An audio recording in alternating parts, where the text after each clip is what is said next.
ये आपका साधारण ब्याज का एक सवाल है जिसको कई लोगों ने पूछा है और उनको ये सवाल सोल्व करने में काफ़ी परेशानी होती है। मैं आपको पॉइंट बाय पॉइंट बहुत डिटेल से इसको समझाता हूँ। देखो, इसको समझना, इसको कॉन्सेप्ट को समझना ज़रूरी है। अगर आप इसका एक बार कॉन्सेप्ट समझ जाओगे तो इस तरह का सवाल आप आसानी से कभी भी सोल्व कर पाओगे। ठीक है, तो पहले हम एक एक करके सवाल को पढ़ते हैं अच्छे से और उसके बाद देखिए लाइन बाय लाइन मैं सबको समझा रहा हूँ कि क्या कह रहा है ये सवाल में।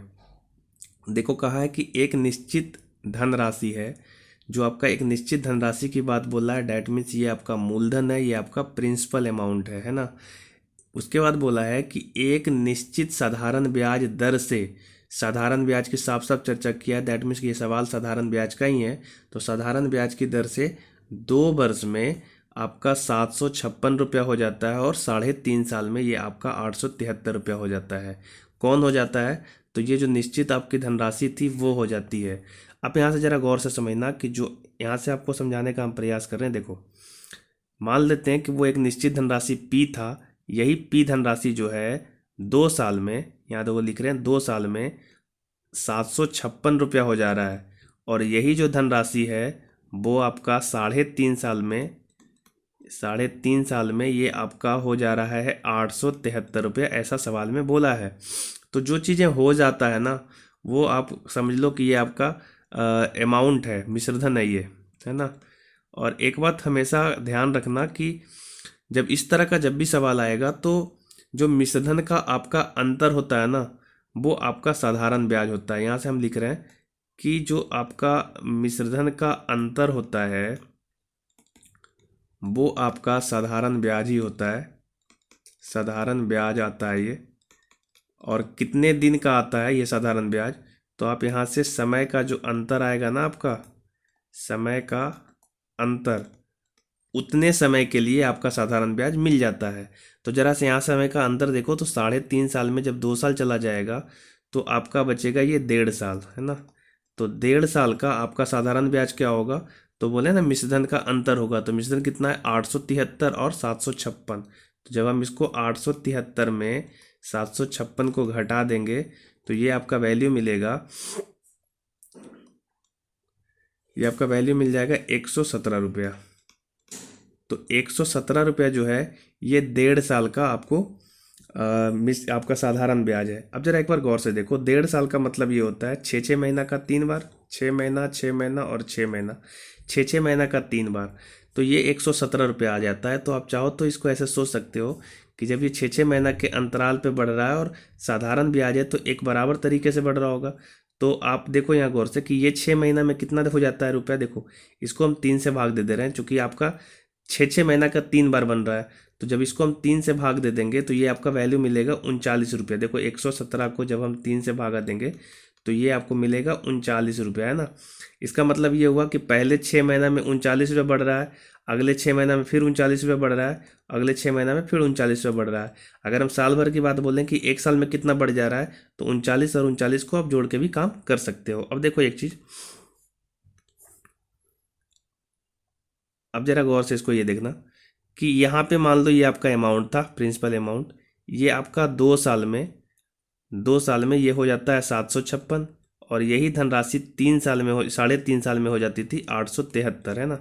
इस प्रकार से हमने ये पता कर लिया कि एक साल में, देखो ये 39 और 39 को जोड़ो तो 9 9 18, 1 3 3 6 1 7 78 रुपया। तो ये आपका एक साल में 78 रुपया जो है साधारण ब्याज देता है।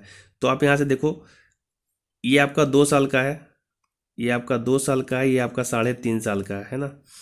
तो अब 2 साल में 78 78 रुपये बढ़ गया। कौन बढ़ गया? तो ये जो आपका साधारण आपका ये जो आपका मूलधन था, ये मूलधन 2 साल में 78 78 रुपया बढ़ करके, देखो 2 साल में पहले साल में 78 रुपया बढ़ गया और अगेन फिर अगले साल में 78 रुपया बढ़ गया।